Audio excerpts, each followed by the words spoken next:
पञ्चचत्वारिंशत् दशकं 45 बाललीला। अयि सबलमुरारे पाणिजानुप्रचारैः किमपि भवनभागान् भूषयन्तौ भवन्तौ चलितचरणकञ्जौ मञ्जुमञ्जीरशिञ्जा श्रवणकुतुकभाजौ चेरतुश्चारुवेगात् मृदु मृदु विहसन्तौ उन्मिषदन्तवन्तौ वदनपतितकेशौ दृश्यपादाब्जदेशौ भुजगलितकरान्तव्यालगत् कङ्कणाङ्कौ मतिमहरतमुच्चैः पश्यतां विश्वनृणाम्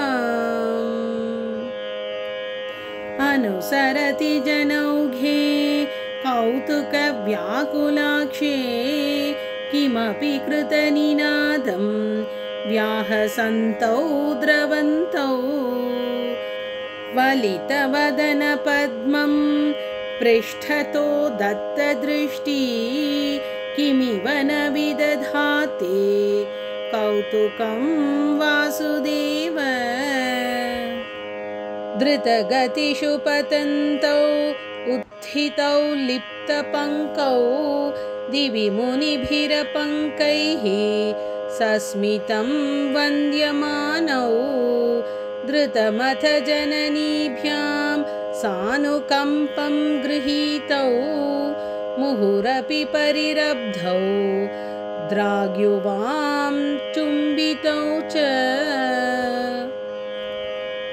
स्नुतकुचभरमङ्के धारयन्ती भवन्तं तरलमति यशोदा स्तनयदा धन्यधन्या कपटपशुपमध्ये मुग्धहासाङ्कुरन्ते दशनमुकुलहृद्यं वीक्ष्य वक्त्रं जहर्ष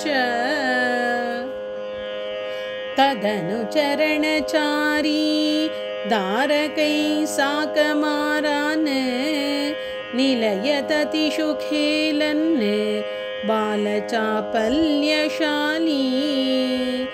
भवनशुकविडालान् वत्सकांश्चानुधावन् कथमपि कृतहासैः गोपकैर्वारितो भूः हलधरसहितस्त्वं यत्र यत्रोपयातः विवशपतितनेत्राः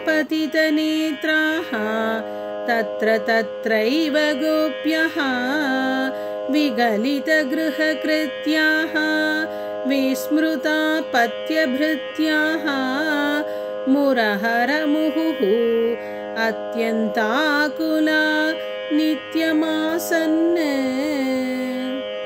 प्रतिनवनवनीतं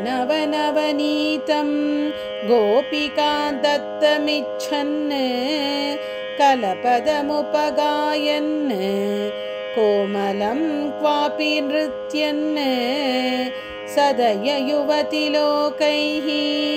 अर्पितं सर्पिरश्नन् क्वचन नवविपक्वं दुग्धमप्यापिबस्त्वम्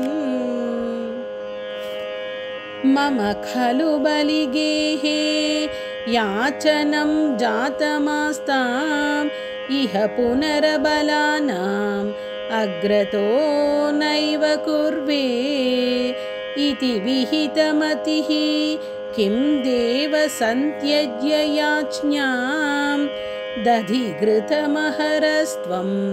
चारुणा चोरणेन तव दधिघृतमोषे घोषयोषा जनानाम् अभजत हृदि रोषः नावकाशं न शोकः हृदयमपि मुषित्वा हर्षसिन्धौ न्यधास्त्वं सममशमय रोगान् वातगेहाधिनाथ। ॐ श्री हरे नमः। सदा सर्वत्र गोविन्दनाम संकीर्तनं गोविन्द गोविन्द। नारायण अखिल गुरो भगवन् नमस्ते।